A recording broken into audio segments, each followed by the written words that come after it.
This is Daebak K-Rambles, where a couple of friends review Korean dramas, and I'm excited because I have for my guest today, I have Grace Jung. How are you, Grace? How you doing? Very good, very good. Thank you for having me. Yeah, absolutely. So, Grace, you are a comedian, you're a writer, and you also have your own K-drama podcast called K-Drama School, which I love. I usually go there for a different opinion because you have such a different view on things. And I remember distinctly listening to the Glory episode and thinking, wow, I didn't think about any of this. So this is wildly different. And it made me rethink the drama a little bit. So for those who don't know you and don't know how you got started in K-drama, really quick, how did you get into K-dramas? And do you care to say how long? Because I know it's been a long time. But do you care to say, what was your first K-drama or? Sure. Yeah, I mean, the question of how a person gets into K-dramas, I think, is usually for non-Koreans. Because for me, it's there's no such thing as a K-drama. For me, there's just TV. Gotcha. Because I was born and raised in Korea. Mm-hmm. So how did I get into Korean TV is just I would turn on the TV, if that makes sense. Right? Because that was the media that I was exposed to from the moment that I saw a screen. So that is how I got into it, I suppose. I mean, my first exposure to Korean television that I have in my memory is childhood programs. There was a variety show, it's similar to PBS's, Sesame Street or something. It's called 뽀뽀뽀, and that used to be on in the early 90s. So my parents would just leave that on, and I would watch that as a kid. So yeah, for me, there's no intro to K-dramas or the Korean world. It's just I'm Korean, So that's the media that I grew up consuming. Yeah, this is wildly different from pretty much every guest that I've had on the show. Even if they come from Asian descent, they're like, I got into K-dramas at this age. I grew up here. And even though, I was exposed to it, I didn't get into it until this time in my life. And this was my first K-drama and so on and so forth. So I really like that it's just part of your DNA. It's just how you grew up. I have a similar experience with novelas because I grew up watching Hispanic novelas on TV and they were, wild and they have their own tropes and they have their own actors that you see often, and it's again and a very whole different... comparable to K-dramas. I would say, right? It is very comparable, absolutely. So some housekeeping before we get started. If this is your first time listening, go ahead and subscribe on your favorite podcast app. We're on Apple Podcasts, Spotify, Google Podcasts, all of them. If you like us, please give us a 5-star review on Apple Podcasts or Spotify, and come check us out on social media to stay up to date on our latest episodes and reviews. You can find us on Twitter, Instagram, Facebook, and TikTok at Daebak Pod. And lastly, if you're a fan, the best way to be a fan is to become a patron. It's a great way for you to get involved and show your support. You can check out the page on patreon.com/alwayscriticpod. And thank you to our patrons, Curtis, Bale, Cindy, CD, Grace, Alana, Lorna, Lee, and Sammy. You guys are great. Love you guys. And without further ado, we're going to get started on our review of Go Back Couple. And I'll get started by reading the Asian Wiki synopsis.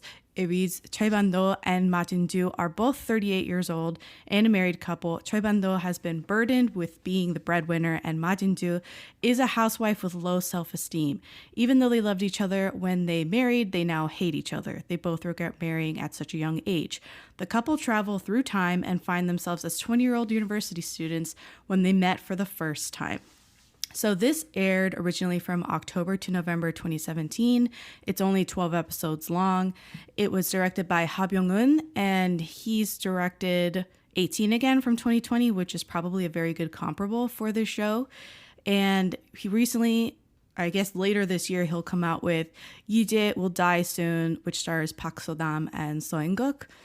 It was written by Kwon Hae-ju, and she's written Hi Bye Mama, which is also a comparable to the show, and The Sound of Your Heart from 2016 to 2017, which starred Lee Kwang-soo and Jung So-min. So the cast, I hope you can help me out. Just let me know where you've seen these two before, because I have where I've seen them, but this is the first time that I've really kind of sunk my teeth into something that they've done, it feels like. So the show stars Jang Na-Ra as Ma Jin-ju, and she's been in like Sell Your Haunted House, Oh My Baby, VIP, The Last Empress, One More Happy Ending, Fated to Love You, which is like the big one I think everyone knows her from. Where have you seen Jang Na-Ra before?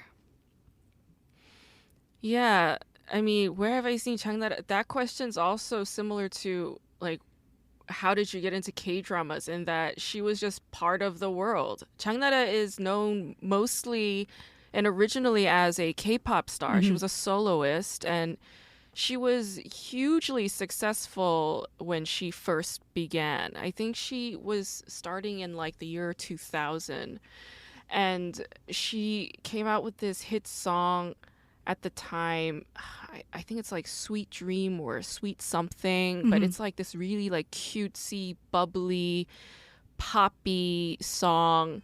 I remember the music video with her wearing like pajamas and like a shower cap, I think, or she had like, I don't know, like pigtails, or it was just very like very, you know, sweet, sugary, girly, innocent. Like that was her image, and that's how she was branded and packaged. But Jang Na-Ra was so busy. I remember her, it was like, I think 2000 or 2001. But she came out with like 2 dramas that one year. She had two solo, like 2 singles that were out, and she was like extremely busy. In addition to that, she was also, you know, guest starring in a bunch of, you know, comedy variety shows. I mean, her schedule was insane. Oh, and she was also booking a lot of commercials, like Right. TV commercials. Yeah. In Korea, they call it a CF. And so she was in a bunch of commercials, like big ones, like beer commercials, this and that. And she was raking in a lot of money, and she was super busy. But she was also, and she talked about this much later, but she was also having like mental breakdowns because they would not let her sleep. Her managers and her agents, like none of them were let her sleep. Like she was a workhorse, and she was completely exploited as this 19, 20-year-old young woman just starting out in the business. Because I mean, when you look at her now, Jang Na-Ra is like, she's like in her 40s now, but she has these big eyes. She has this like really petite face, like round cheeks, and she's so youthful looking and cute and adorable. It's like a very unique look. So like the Korean media could not get enough of her. I mean, they really worked her up. And so she talked about this on a variety show that's no longer on air, but it's called Happy Together. It was on air from like 2000, I think like 2001 or 1999. It was on for like almost 20 years. And she was a guest on that show talking about how her managers would just like not let her sleep for 5 days straight. This is why. Because she had to work. Yeah. And so she would just like have these fits and throw things out of her van, and she would have no memory of it, of any of that behavior, because she's sleep just not deprivation. in the right state of mind. Yeah. Extreme sleep deprivation, exhaustion, depression, anxiety.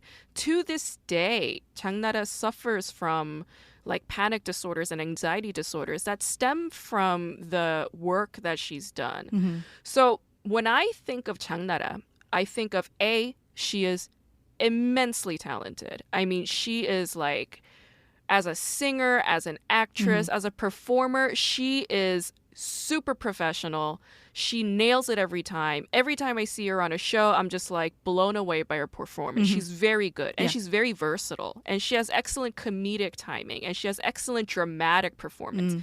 It's difficult to do those 2 things in equal measure, but she's somebody who can. And at the same time, it's like, given her talents, you know, it's like the industry. I mean, she's definitely a victim of the industry and how inhumane and cruel it can be. And so for me, it's like, okay, on the one hand, she's very talented, and she has this very impressive like repertoire when it comes to her filmography and her solo albums and her career, not just in Korea, but also in Japan. In China, she's huge.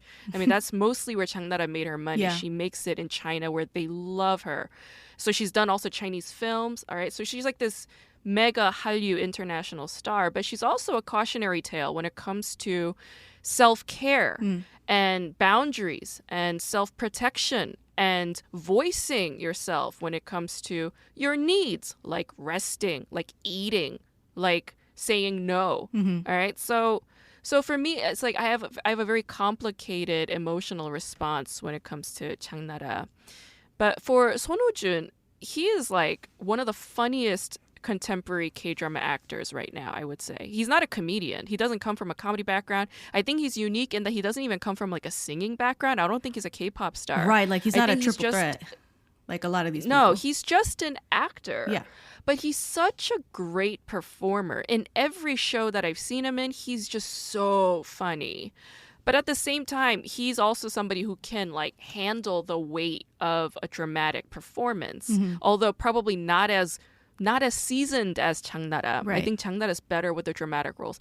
But Son Ho-Jun is very, very funny. And this writer, she's written a sitcom. I mean, she's written sitcoms, like writing like Sound of Your Heart. That's a sitcom. And because of the writer's affinity with comedy, I think that is why she cast these two actors, Jang Na-Ra and Son Ho-Jun, because they're both so good with comedy. Yeah. So, like you said, Son Ho-Jun plays Taebando, and like I had basically never seen him because I only watched him in Reply in 1994 and hadn't seen much of his other work. So this was my first basically experience watching him in a K-drama, and I was like, he's very good because you know you come in with like this notion of this character because he's not very likable at all, and you leave and you're like, oh, maybe I was like dead wrong about the whole situation. And that's really tough for, I think, an actor to do when you're rooting for somebody else. You're rooting for another character and he's out here kind of changing your mind. So I really liked both of them. I love Jang Na-Ra and I wish that I saw her more stuff. The last time I saw her was in The Last Empress, which was, I had no idea it was a crazy one. I had no idea it was a makjang drama. Yeah, it's like the pinnacle of makjang. The woman who wrote it has written many makjangs, and she's very famous for writing makjangs. So yeah, that's a crazy one. I didn't know who was behind the lens. I didn't know who wrote it. I just started it like on a whim and was completely. That's a crazy one. I couldn't even finish. It was very long. That's a feat. It's very stressful. It was stressful. I was stressed. You're right. Yeah. So that's my experience with the two leads, and we do have a giant ensemble cast here and we can get into them maybe later, but what did you think? I think it's been a while since you've watched the show, but what are your general thoughts on Go Back Couple? I mean, I was mostly watching it because I grew up as a fan of Jang Na-Ra, so that was the draw for me. Son Ho-Jun was just like an added bonus. I had seen Son Ho-Jun in The Light in Your Eyes as well, which is a very small drama with Kim Hye-ja, who's like a veteran actress. And I had also seen him with what's her face, with Song Ji-hyo in another drama. I think it's like Was It Love or something, where he plays like this, like it's like, oh, is he the father of my baby, like that kind of thing. Right. Okay. But he's done work, but yeah, you're right, like Reply 1994 is the big splash for him. But yeah, I mean, the other draw for me also, it's usually the stars. The stars are usually the draw for most K-dramas. I mean, for any film or TV, it's like you go and watch it because you want to go and see like Charlize Theron. You want to go and see Hugh Jackman. Right. That's why you go and see these movies. So it's like the same for any media. But also, what's his face? That tall, sexy guy. Jang Ki-Yong, yeah. Jang Ki-Yong. So Jang Ki-Yong was another draw for me because I had only seen him like once prior in an earlier show that came out in 2014, I think. It's called That's Okay, It's Love. Yes. And he played a very small cameo role in that show. And that's a show I've watched many times. And I was like, who is this tall, sexy dude? Like, what's his deal? And I think that was that cameo appearance was like his like foray into Korean television, right, because he was a model. As an actor. Yeah. Right. So he comes as a model, so he's not like a trained actor. He's just a pretty face. On this show, he was also just playing this model pretty face. But I was like, oh, he has my attention. Like, Right. he's pretty cute. Do I think he's a good of an actor? No, he's not. Not in But this role. I could see that, like, there's potential there. Like, oh, like, I could see that this is a star in the making kind of thing. Mm-hmm. So he was also a big draw for me. And you're right. Like, you know, Son Ho-Jun's character is a dick. He's so, Yes. like, selfish. And he's so, you know, just, yeah, like a selfish dude. But so is Jang Na-Ra's character. I mean, Jinju was also a selfish character. Like, they are both flawed characters, but the reason why I think you and I feel more for Jinju is because we're women. You know, like, that's Yes. why. And this is a show that was also written by a woman, and it's dealing with a lot of women's issues. So that's why, you know, we feel a little bit more connected to Jinju's character than Pando, but I was definitely rooting for Jinju to get with That was my Jang question. Ki-Yong Oh my the God. whole time. The whole time. Yes. I was like, no, leave Pando. Go with the tall, sexy, rich dude. Make a better life for yourself. You get a second chance to start over. No. Stop repeating the same mistakes. Right. So for me, it was like, if there's a message here, it's not that you should go do the same shit over again. It's like, no, when you get a renewal, when you get a second opportunity at life, do the crazier choice. Make the crazier decision. Right. Go, and yes, you deserve that really tall drink of iced tea. Go get him, you know? Right. Leave behind Chebando. Yeah. Yeah. I think that was those are two of my questions I was going to ask you. Whose side were you on in the relationship? And yes, absolutely, I was on Kang Na-Ra's side because, like, Jang Na-Ra's side, because we're women, but also her story was way better explained and told, and you just feel so empathetic and sympathetic toward her plight, her kind of doing the bulk of the raising of their child, and, you know, Chebando is, like, not present at all, and yeah, he's hustling out here trying to make money and put food on the table, but, like, that's a very patriarchal, like, responsibility that he's put on himself. And, you know, her character, not to get too much into spoilers, but her character, it places so much emphasis on him being present, on him just supporting her, by him just showing up, right? Like, bare minimum, just be there. And he's, like, surprised. He has, like, a revelatory experience toward the later half of the show where he's like, oh yeah, like, I was never there. And it's like, that's, like, bare minimum, just be there. And that was very frustrating. It's very, like, yes, finally you got there, homie, but, like, it's very frustrating to watch when you're rooting for, you know, Ma Jinju, like, her character. And I wasn't, like, on his side. So that, like, that answers that question. The second question, which you also, like, sort of answered, was, who did you want her to end up with and why? And, like, absolutely, I agree with you that you want her to end up with the second male lead, because not only is he, like, a safe bet in the past, he's a safe bet in the future. She knows how his life turns out. It's a great life. He's, like, a billionaire or something like that. He's extremely successful, still single in the present day or whatever. And, you know, why would she not try something different when she knows how the relationship could turn out? Like, she knows the worst side of Chebando, and she still chooses to sort of go with that. So it is quite a journey that they go on, and it's only 12 episodes.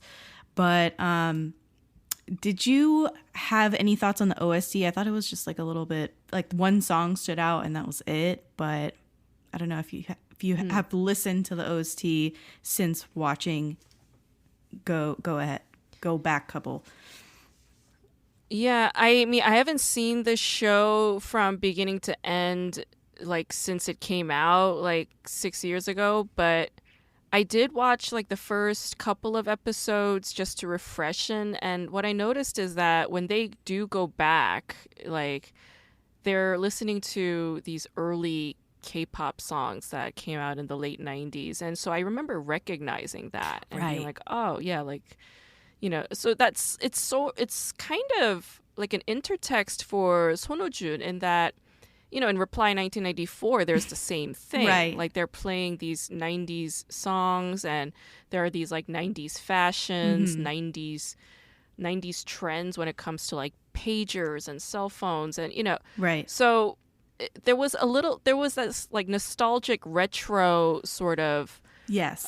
production design that was taking place that was familiar to me. Okay. And what that means is, oh, like the millennials who grew up from this era are now yes. like at this stage, like they're parents, they're married couples, they're disgruntled married couples, they're couples that are thinking about divorce. And divorce in South Korea is very, very high. It's like at least half of marriages end up in divorce.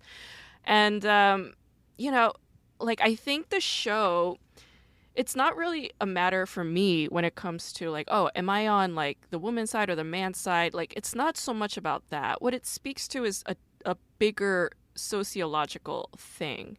It's more than that. It's actually a sociocultural thing in the sense that prior to this generation, like my generation, the millennial generation, divorce among Korean couples was completely imbued with shame. It was unspeakable to get a divorce. Even when I was a kid, like every family around me, they should have been divorced. My parents also should have been divorced. Get a divorce. You'll be happier. But no, they'll grit their teeth. They'll sleep in separate beds. They'll ignore one another for years at a time and wait till the kids graduate from high school. For what? Because they are too ashamed to get divorced because people might badmouth them. But this is a different generation. It's where divorce is very much an acceptable part. It's in fact the norm. And so this couple is at this breaking point. They're like, well, I mean, we got to think about divorce. But they also are flawed in that they have expectations of each other, which shouldn't exist in a loving relationship of any kind. To maintain an expectation of another means you will be disappointed. Right. It means you will end up getting a divorce. It means you will not be living a life that is your own because you're constantly, you know, you're basically turning this person and this person's disappointments into your world. I mean, you're orbiting around this guy and all of his, you know, shortcomings. That's what your life becomes. It's you giving up your power. And that's what the couple are doing, you know, like Jinju's mad that Pando forgot their anniversary. Pando can't even think about the anniversary because he has this asshole of a client who exploits and abuses him. And not only that, but the client's wife exploits and abuses him. I mean, he is really entangled in their marital mess to make a living because his job is so difficult. And when we go back in time, we realize becoming a pharmaceutical salesperson wasn't his dream career. He was obsessed with cinema. It was movies that he loved. Yeah. That was his passion.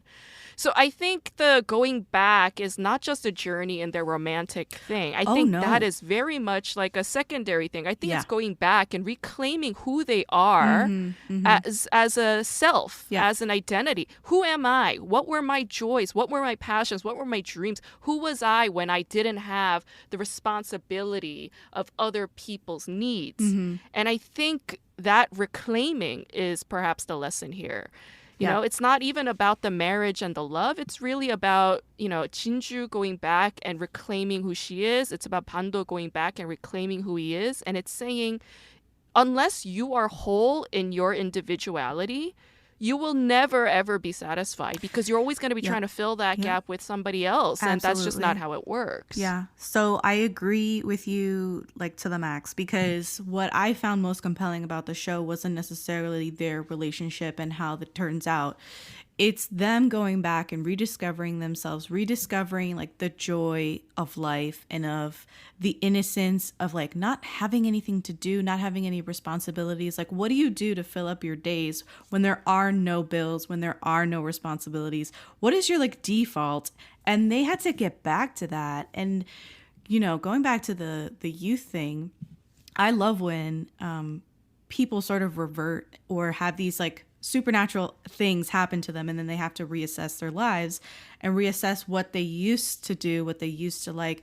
Youth is a time of hopes and promise and dreaming and potential. And like you said, like his original dream was to be Korea's top movie director and win awards and acclaim. And somewhere along the way, that just got lost. It fell by the wayside. And there is something really enticing about just rediscovering that joy and that innocence and youth and just the energy of when you didn't have all of these responsibilities, when life didn't beat you down. It's very much like, I like the movie Hook, for example, does the same thing where he like has to re-examine and get back to his youth and reconnect with his inner child. And it's very much the same thing for the show for both of them. And they go through slightly different journeys. And it's very emotional to watch that. And it's emotional to see them reconnect with each other as well through the course of the show. The last thing I want to talk about before we cut for just a brief spoiler section is, what do you think the show is saying about motherhood and parenthood? Because I feel like that was a huge theme throughout the show because, you know, her relationship with her mother is so integral to like who she is as a person. And she didn't realize it until her mother was gone and out of her life. And her being a mother herself and then going back to her 20-year-old self, like that causes some craziness in her psyche. And she's very distraught and upset, cries every night because she misses her child. She wants to be there. She doesn't know how to get back. They don't know how to break the magic, the spell. So I'm wondering how you felt about the portrayal of motherhood in the show versus fatherhood, especially because Choi Ban-do like doesn't really like, it takes a few episodes for him to remember, oh yeah, we have a child, and what are we going to do about that? Because even if I want to stay and make some changes here, I still have a child, you know. I have a future with a child. Yeah. Right. Yeah, I thought that was really weird. The fact that, like, Pando just forgot that he's a dad. It just, that didn't seem convincing to me. Or maybe it is. I don't know. Maybe he's a shitty dad. Right. Who knows? Right. I don't know. The whole thing with Jinju, like, that was weird, honestly. I was like, this is a little weird. This is too much crying for me. Like, Jang Na-Ra's probably exhausted. This looks really tiresome. Yeah. Yeah, I mean, for me, like, the only way to abstract that into a relevant kind of sphere for me personally is just to think of it as, like, okay, perhaps this is, like, an inner child work thing. Perhaps this is, you know, because, like, Pando has, like, a very specific point. It's like, oh, my dream was to be a filmmaker. I love cinema. It's like, it's very specific, but Jang Na-Ra, her character, I don't remember her having that. She doesn't. It's like, yeah, what was her? Wait, so your dream was to be a mom? I mean, I guess there's nothing wrong with that. Right. Some women, their dream is to be a mother and they want to be a caretaker and they want to put all of their life and energy and focus into that. And that is noble and awesome. Good for you if that is the case. And perhaps that is the truth for this woman. But I was like, okay, but is that really truly it? And if it is, okay, but I can't relate to that because I'm not a mother. Right. So I just think of it as like, okay, maybe this is her doing like inner child work to perhaps recover from a trauma. Because like when she's in her present day, her mother's not there. Her mother has passed away. She's missing. But in this like redo, she's with her mother, but she's also, well, now missing the fact that she herself is a mother. Right. So I don't know, like whatever that journey means, like I'm not sure what it is with the representation of motherhood. I don't even know. But what I do know is that like when it comes to Korean media, I mean, this whole thing of like motherhood and moms, this like sort of Maria, the Saint Mary kind of figure, the sacrificial mother to make you cry your eyes out till you barf. That is definitely a thing that Korean television writers know how to use to manipulate your emotions into crying and to turning the show into a melodrama. Right. So for me, it's like that is just used as the melodramatic tool in this romantic comedy. Right.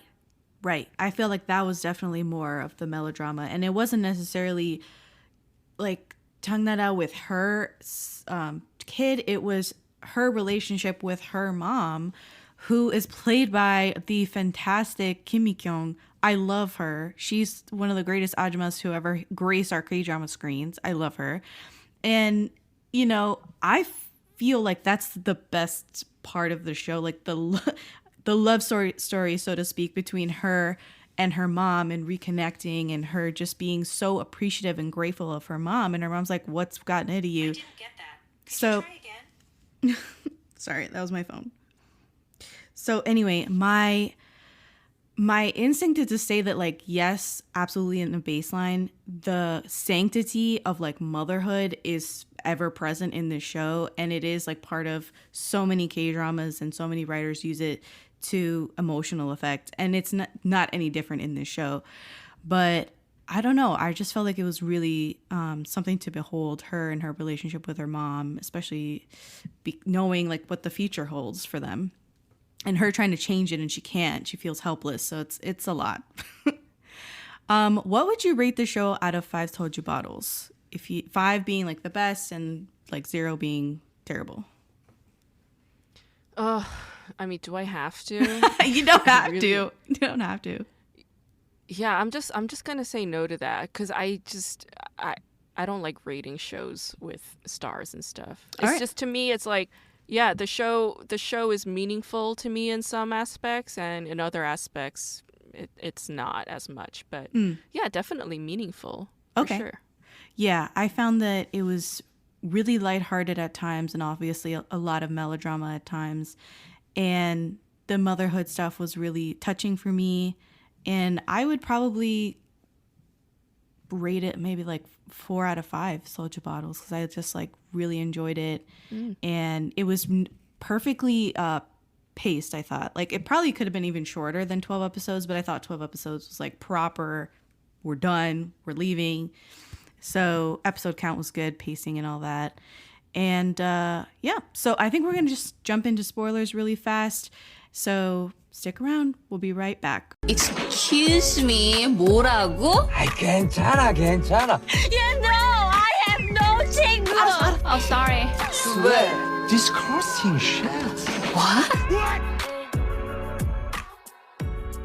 Okay, we're on the other side of spoilers, guys, so anything goes. And I know that we've talked a lot about just the journeys of the characters already and what they've gone through, but I do like that the show. Let's talk about, I guess, a little bit about what's the difference between love and familiarity, because I feel like I wasn't quite clear on them getting back together.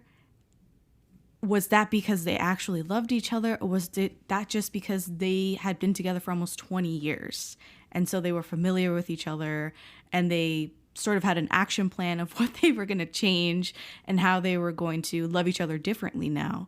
Did you have any thoughts on that? Wait, what was the question? Do you think it was either they got back together because of love, or because they were just right. Familiarity? Love and familiarity. I mean, is there... I guess there is a difference. It's a very minute difference, but in Korean, there's this word called chung. It's, I guess, it's pronounced the same as my last name, but the Sino-Korean character is written differently. It stems from the Chinese character chung. So the Chinese and the Japanese and the Koreans know what this word means. And it means... it's similar to love and familiarity. It basically means a feeling or an affection that develops between people over a course of time. So time plays a very big role in developing chung with somebody. Right. So whereas Korean parents from a different like an older generation, they would never go around saying, I love my wife, I love my husband. And they wouldn't do that unless perhaps, they were a romantic couple. If that's the case, then okay, great. But that was more of an exception rather than the rule. The rule was, they would say 정들었다 or 정들었어, which means like, damn it, now I'm attached to you. Like, damn it, now right. my heart is attached to yours. So it's like that comes with time. Mm-hmm. It's like, it's, even when like, when you watch these like reality shows, like, like on MTV or whatever, like they would like be in one house, like the real world, like they'd be in one house, right? And they would just like eat and fight and drink and sleep. And then at the end, they would all cry because they have to go home. And they're like, oh, but let's stay in touch. That's Jung. Right. They're never going to stay in touch. All of them hate each other. They're not in touch anymore. Trust me. They're not. They just ended up like it's this collective union that ends up happening when you're just around one another. You just get attached. Right. You just start to feel like an affinity and an affection and a kinship. And it's like, oh, so-and-so feels like my mother in a way. He feels like a father in a way. They remind me of my brother. They remind me of my best friend. They remind me of a guy I dated. They remind me of a woman I know. And it just becomes like this little mixture, like a pool of affection and familiarity that develops. And is that love? Perhaps in some shallow sense it is, but is it love in the sense that like with a capital L, like all acceptance unconditionally? No, it's not. Right. It's not. So yeah, I would say that with these people, perhaps it's closer to Jung more than just pure romantic love. Right. And it's also duty. It's a duty. It's a parental duty to return to their baby. I think that is motivating their togetherness. And it's like, if that is the agreement, then I don't think there's anything wrong with that. Go ahead and honor that agreement. It's okay. Like, I mean, not every relationship needs to be based in love. It doesn't, and for them, I think it's more based in duty for the family. Right. Yeah. Right.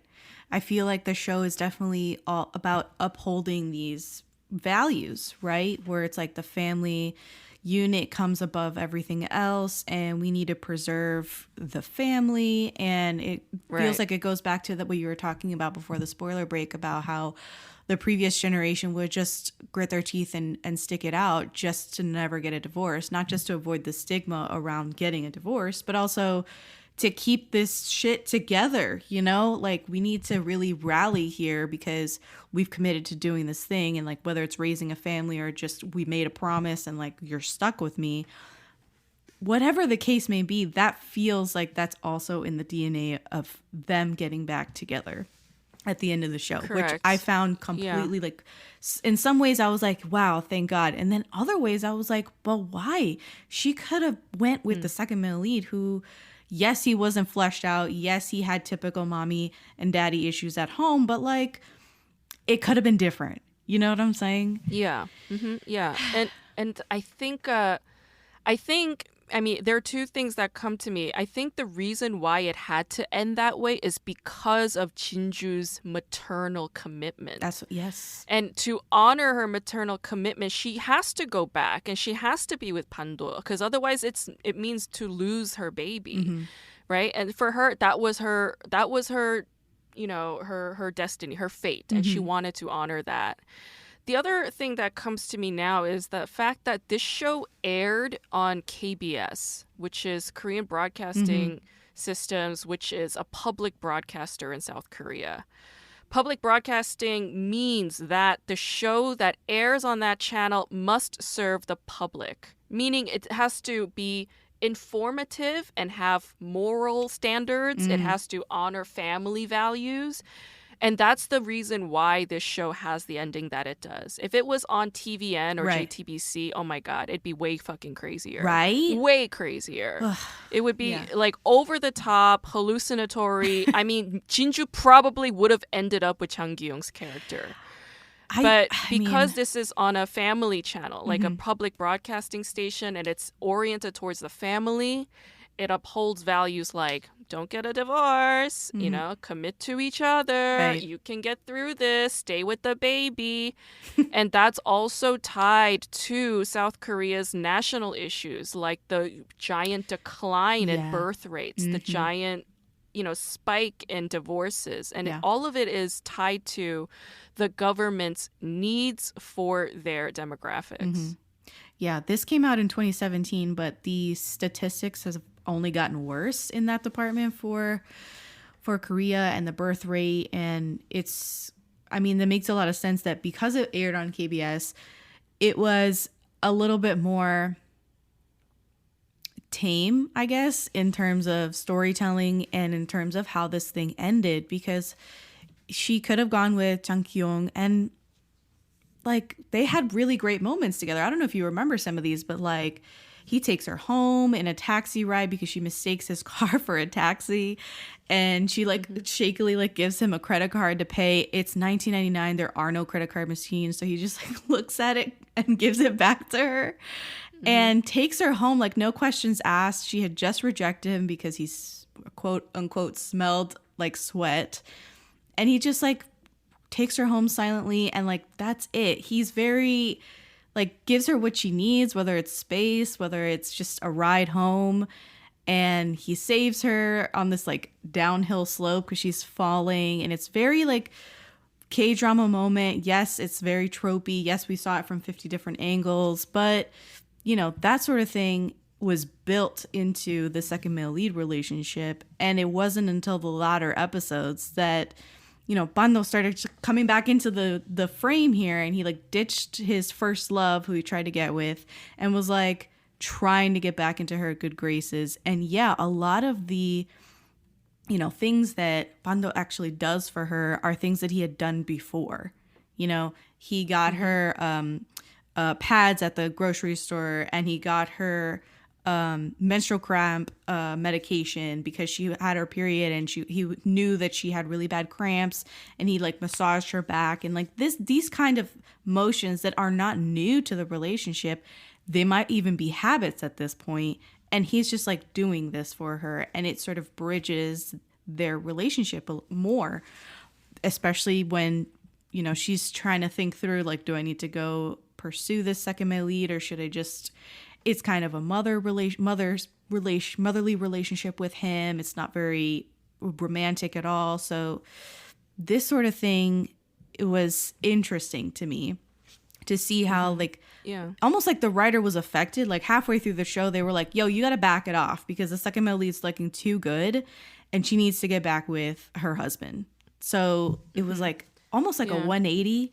They just stopped. She just stopped writing stuff about, you know, Jang Ki-Yong's character, and she just went full send on the husband's character. So I don't know.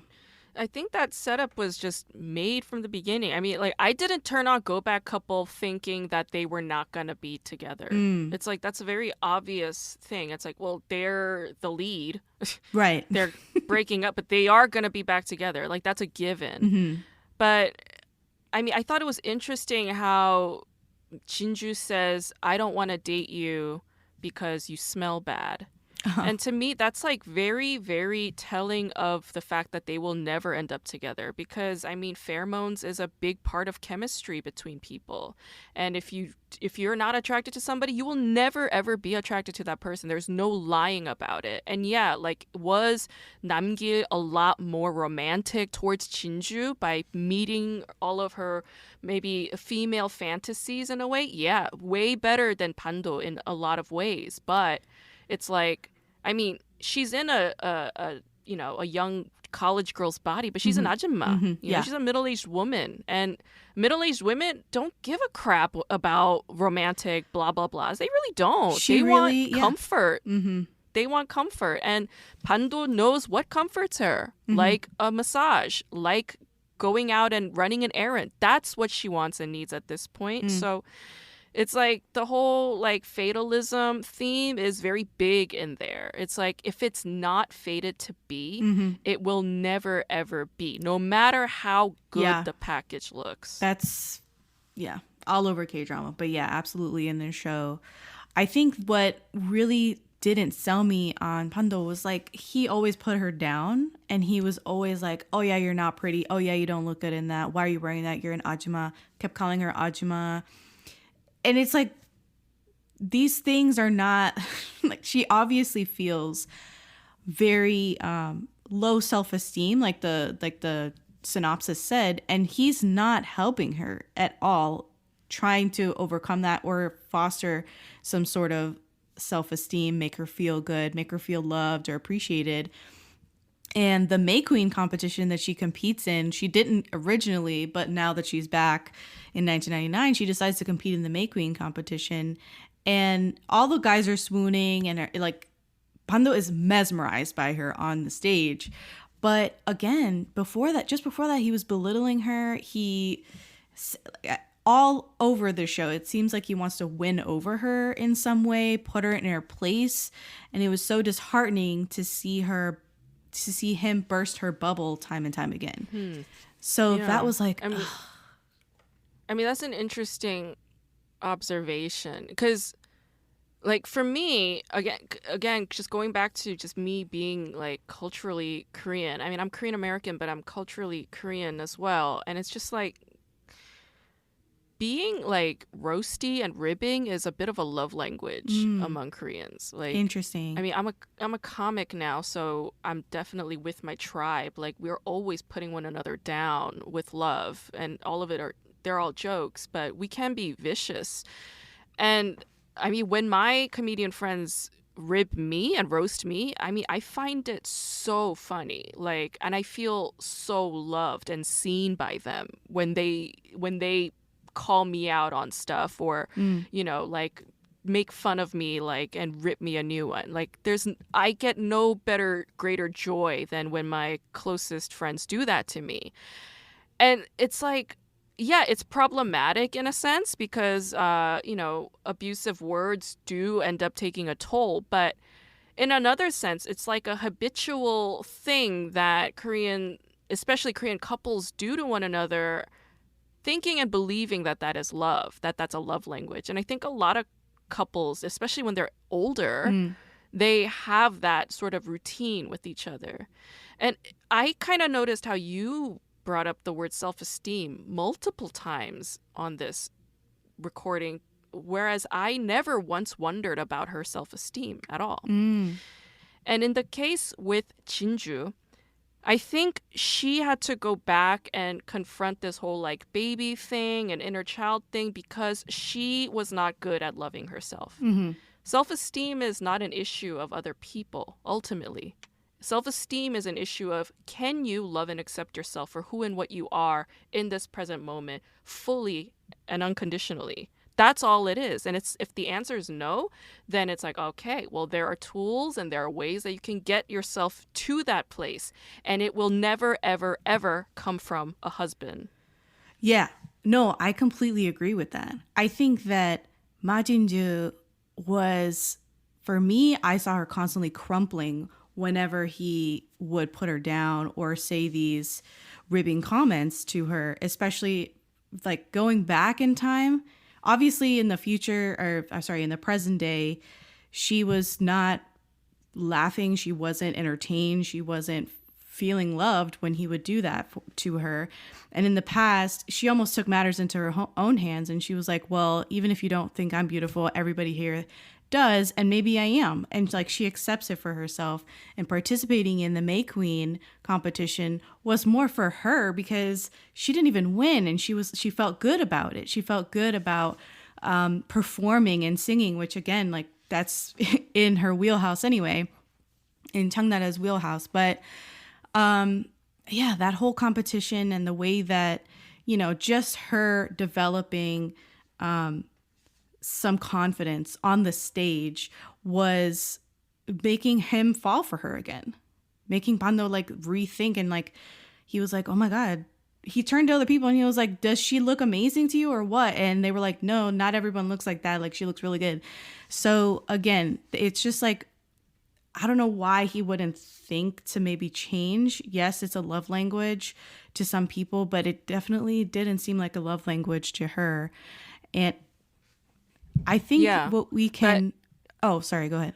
Yeah, no, just to add, I think it just means, again, like, it doesn't matter what Pando thinks. It doesn't matter what Pando says or does. When it comes to a healthy self-esteem and a healthy ego, it's up to Jinju herself to go and find that. And participating in events like the May Queen or a talent show or going and finding her own thing, right? That is going to be the means to attaining a self-esteem and a healthy ego. And no matter what Pando says, wouldn't shake her if she had that solidity in her. Like I'm saying, like when my comedian friends rib me and tear me down, it's funny as hell. I'm not shook by that. You don't have not in that the issue, least. but yeah. Because I don't give a crap what anybody says or thinks about me or my body or my opinion. Doesn't matter. I like it. I love it. I love the way I am. So go off. It's okay. That's the point. That's why she had to go back. That's why she had to confront her past in that way, because she was lost.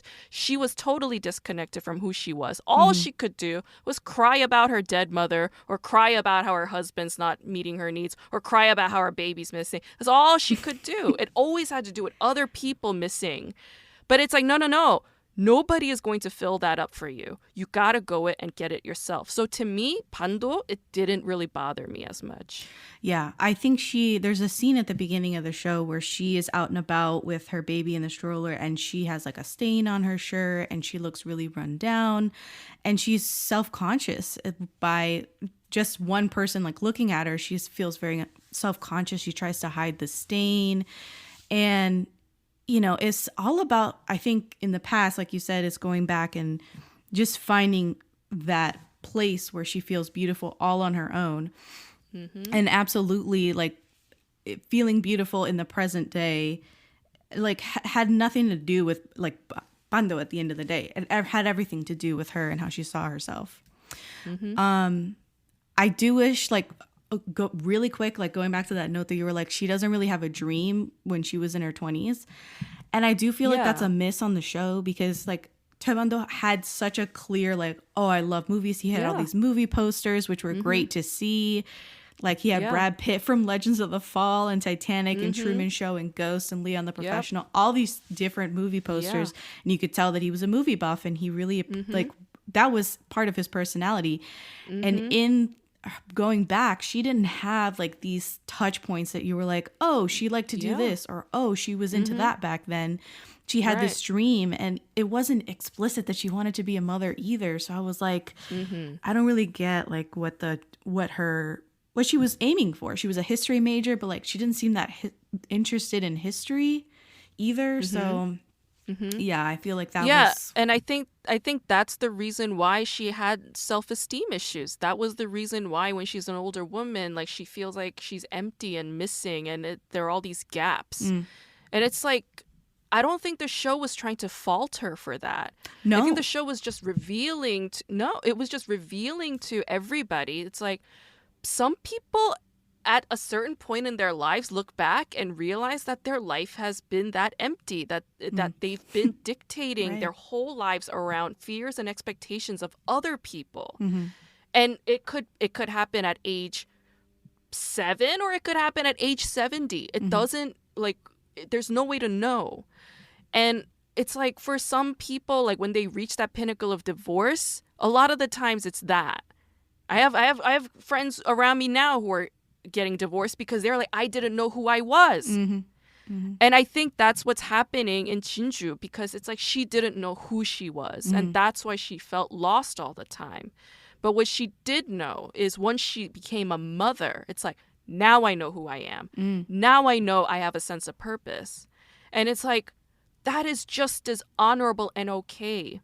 You know, and that's why she had to go back. So the show is actually very nuanced and complex in being able to deliver some kind of painful truth that could actually be devastatingly traumatic when a woman, especially in her late 30s or mid 40s or whatever, when they suddenly confront that. And that's actually the case with a lot of Korean mothers, a lot, like countless Korean mothers, because patriarchy is so...